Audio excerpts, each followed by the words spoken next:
Hi, I'm Aaron.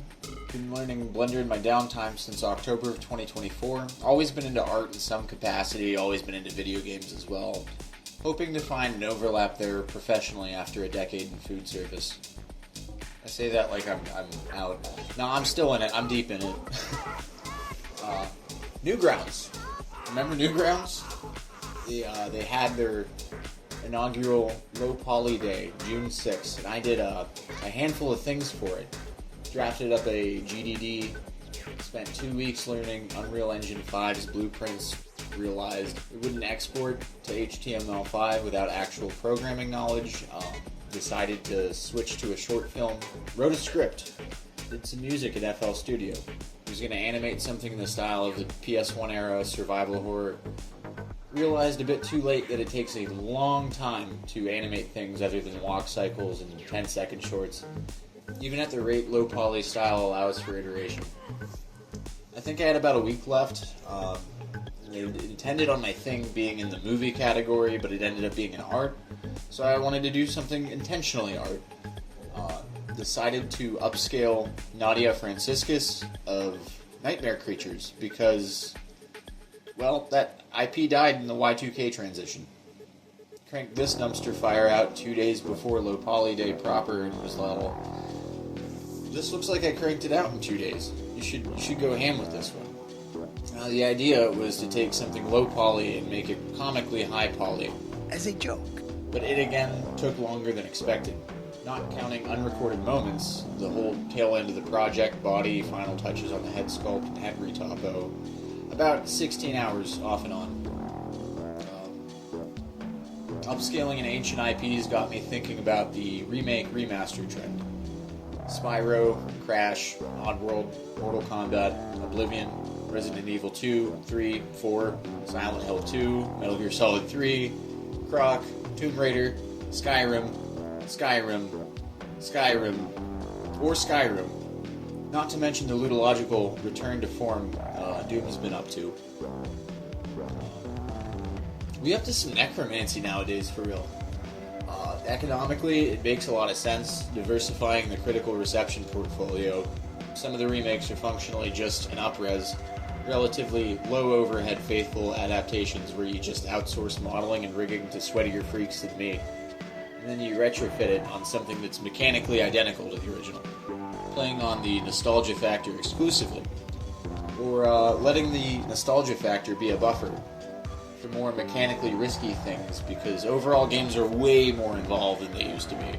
And if the mechanical choice is a flop, at least you got the nostalgia to bank on.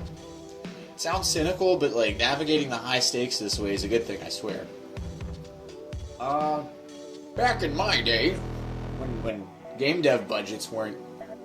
Jesus! 700 million? Developers took more risks. For better or worse. There was more leeway to do weird shit. Even more so on the home computer market. Kinda why the indie scene blew up the way it did. Sorta new territory with relatively low barrier to entry. For every hidden gem you get hundreds of what in a modern context would be Unity asset flips. 9 out of 10 times they're 50-gallon contractor bags full of Caesar salad in the summer sun. It's kind of a numbers game. One that historically killed the purpose-built home console industry before Nintendo revived it by being selective. The 90s and early 2000s were a weird transitory period between the noise that wrecked Atari and the sterile, Botox plastic nightmare that the AAA games industry has become. And I'd say that's where a lot of the magic happened. A lot of garbage too, don't get me wrong. And that's not to say that all modern games are bad. Loved Baldur's Gate 3, and that's an outlier, I know. The Ubisoft grind is comfortable. I keep booting up Skyrim. Prey is incredible. It's just the junk food is the loudest. Not saying Skyrim and Ubisoft aren't junk food, but I'd argue that Resident Evil is the poster child of palatability, sterilizing character. The original 4 set the trend. 5 jumped the shark, basically being Gears of War. Still loved it though. 6 ran with that, and it was a noisy mess. I couldn't do it. And by 7, they caught it. Got caught up in the first-person horror trend set by Amnesia, PT, Outlast, and the like, but they were like, we're supposed to be scary, let's lead with that foot again, and it paid off. The 2 and 3 remakes made it good and stressful again, recapturing that late-game arcade run vibe the originals had. The 4 remake and Village towed the line, front-loading anxiety, and by the end, turned it into an action game. I suppose it's misleading to say that dissecting what made the originals so good did the thing, because the work was done in 7, really. But catching yourself sterilizing your IP when just enough damage is done sets an example for other devs to follow. Drafting up new IPs is hard too. Now this is just conjecture, but I feel like it has something to do with post-ironic sarcasm. Like, imagine the goofy, contrived action movie plot of the original Metal Gear Solid, or Resident Evil, Nightmare Creatures, Spider-Man, any of the campy nonsense of the pre-2000s played straight nowadays. It doesn't work. General audiences take everything so seriously anymore. I mean, maybe it's just me. I haven't watched any schlock since Stitches, I think. Unless you count John Wick 4. That was insane. I'd argue not schlock, but Stitches deliberately channeled the camp and over-explaining lore in a wink-wink, nudge-nudge kind of way. And it's like, you can't have the Force in anything without midichlorians to appease people with a crippled suspension of disbelief. Also kind of a hindrance that discussions of IPs are no longer relegated to sweaty, narrow-scope forums. Loosey-goosey, science-free fantasy gets more of a pass, but the ones that are well-received are either based in an existing universe or do the whole Donnie Darko thing, where they show you a whole bunch, but they don't tell you a lot overtly, like the Soulsborne series did. Donnie Darko fell apart with the explanation of that book release. I liked it when it was vague. Granted, I myself was an angsty teen, but Souls lore continues to benefit from vague conjecture, like I think Donnie Darko would. Nightmare Creatures probably wouldn't happen today. It was one of those never got past the first level ones of my childhood, but while upscaling this, I had videos on its mechanics and development in the background. It takes place in London in the 1800s, but the lore goes back to, get this, 1666. Devil-worshipping cult develops super devil juice. Super devil juice. Intended on giving superhuman abilities, but instead it turns you into a monster.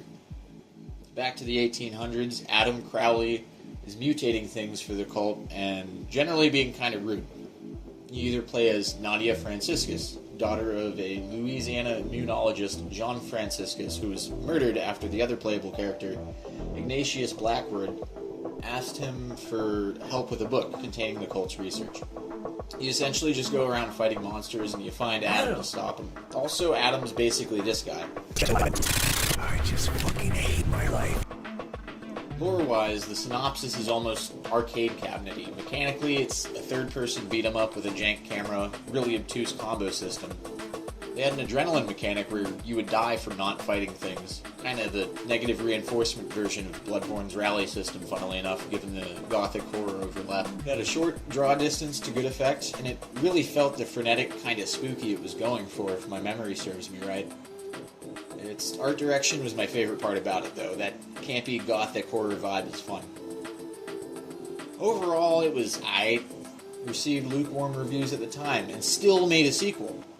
Now, there's a film adaptation in the works and a third entry before it got canned after the head of the company lied to shareholders and had to implode or something like that.